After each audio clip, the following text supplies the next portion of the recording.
Robert Keeley here with a new Fuzz Bender. 3 transistor fuzz. You got to have 3 to get the gain up. You got to have a couple silicon transistors to give you that edge, and you have to have a germanium to give you that kind of smooth sound that everyone expects from a good fuzz.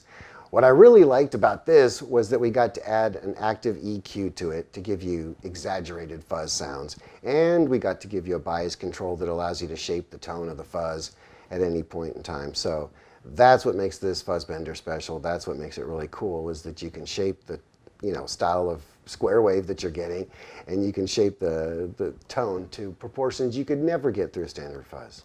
So what makes the tone of the Fuzz Bender so good? You have to add an EQ to it. You have to get it to explode and bloom, and you have to do all those things after you create the distortion. You can't put an EQ before a fuzz pedal.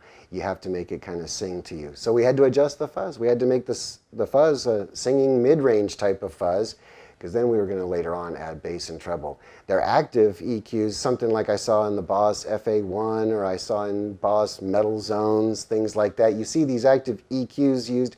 You see different styles. Sometimes you see a very hi-fi one that might exist in a stereo or in like the Boss, FA1.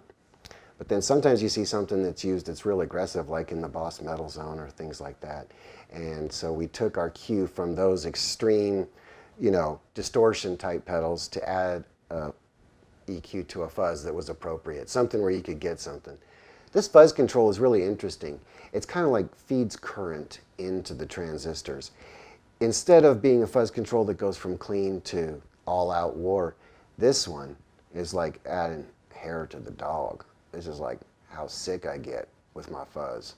So down here, we have just a little teeny bit of hair on the edge, and it's kind of consistent. The shape of the distortion, the shape of the fuzz rather, is really consistent as you go up here. It just grows and grows and grows so that it gets just gnarlier and gnarlier.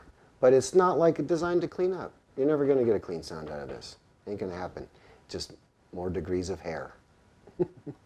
So what makes the EQ so fun on this is that it's an active EQ. It's not just roll-offs or little pass filter and things like that. These are actually active EQs, so you add something to the music that hasn't been there.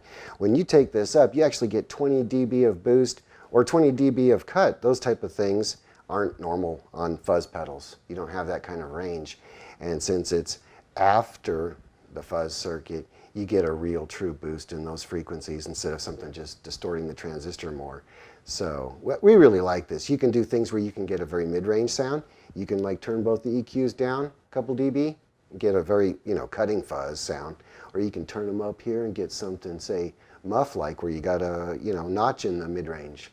So you can do all kinds of stuff with it.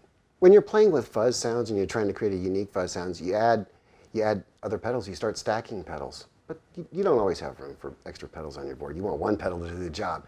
So we added this particular bass. One of the things that was so incredible is as we started controlling the gain for this bass circuit, it starts shaking the room. It's just an unbelievable sound. You sound like you're getting ready to bust your 12-inch speaker, and you're like, I wonder if this is going to be safe on 15s. But for bass players, because we had so much bass added. But it's cool. So, I mean, that's exactly what you love in fuzz pedals, is they have an exaggerated bass sound, except this sounds like we're stacking pedals, and you got 2 or 3 pedals lined up to do the job of this one. So that was a lot of fun.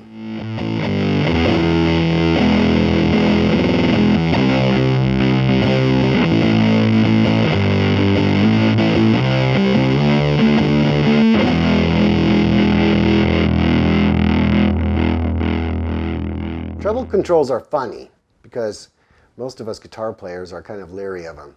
They're eyes picky, they do weird things, they just make it sound dull. So we really had to find the right frequency. This one's centered at 10K, and it still allows you that plus and minus 20 dB.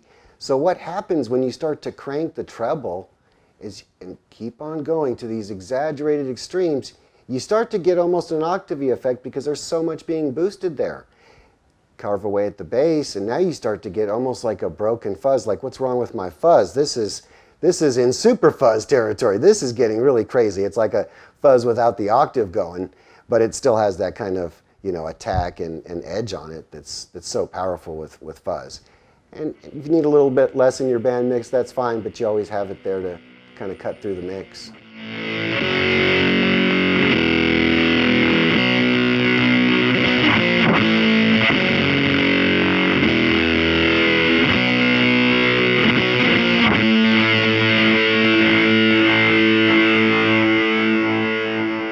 pedal kept on developing, we changed it from a gate control to give people a broken fuzz sound.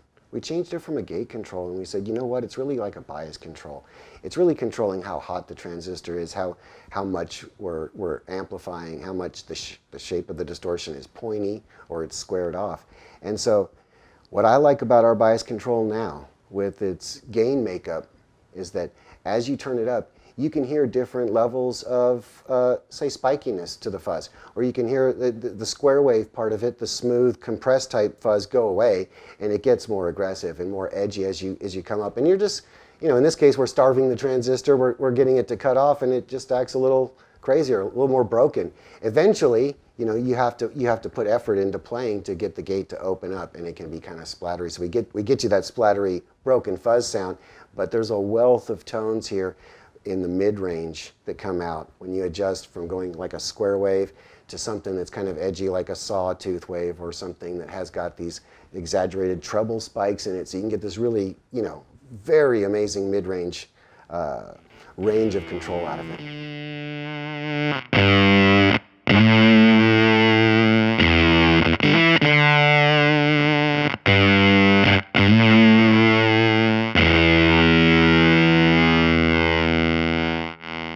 You're not going to get a fuzz bender that sounds different than your buddies necessarily, so the germanium transistor in here is particularly awesome.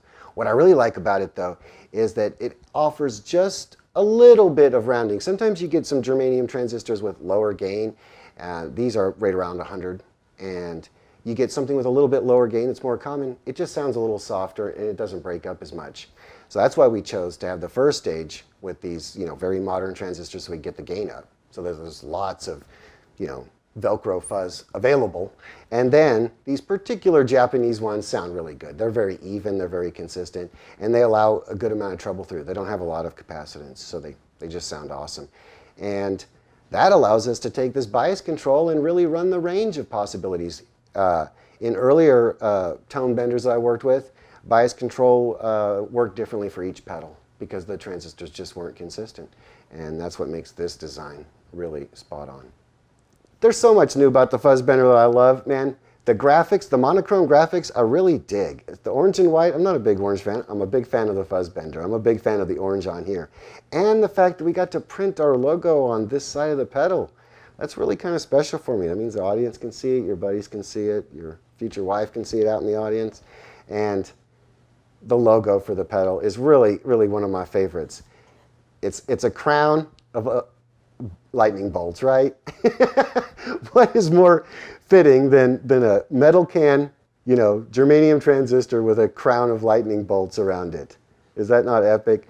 The font is this perfect 70s type fuzz font. You couldn't get anything better than that. So I really like the package. The powder coating is this nice texture. The orange is perfect. What makes it a Keeley pedal? Not the blue LED, in this case, the orange LED, and the big, huge knobs. I think these are the biggest knobs we've ever put on a fuzz pedal. So this is really cool for me. You can get down there and adjust it with your feet, everything. You'll probably be on the floor anyways playing it, so.